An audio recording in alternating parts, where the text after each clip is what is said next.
Syria দেখেন, Syria এখন বিজিত হয়েছে, শুনেছেন? সিরিয়ার বাশার আল আসাদ যে জালিম শাসক ছিল সে পালিয়েছে। সুবহানাল্লাহ বলেন।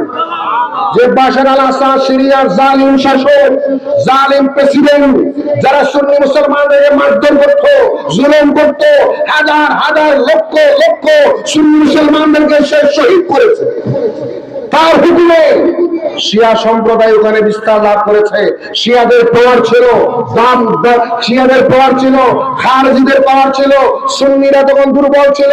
আর এরা মার কেটে কেটে কেটে সুন্নিরা আজকে এসে 2024 সালে এসে আল্লাহ যে সুন্নি মুসলমানদেরকে এমন শক্তি দান করেছেন, শহীদ হতে হতে আজকে সে সিরিয়া বিজিত হয়েছে, যে লাভ করেছে এ পালিয়েছে।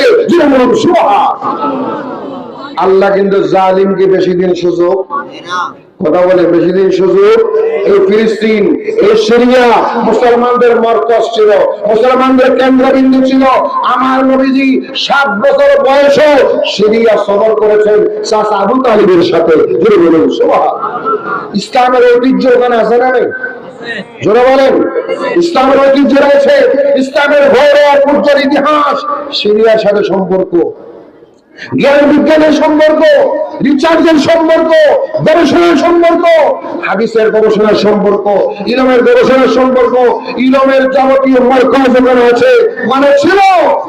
আর সে বাশার আল আসাদ তাদেরকে, মুসলমানদেরকে মারতে মারতে, সুন্নিদেরকে মারতে মারতে এক সময় সে অতি অহংকার হয়ে গেছে।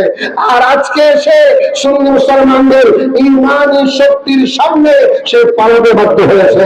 আল্লাহ জয়দান করেছেন, আল্লাহ জয়দান করেছেন, শান্তি দান করেছেন।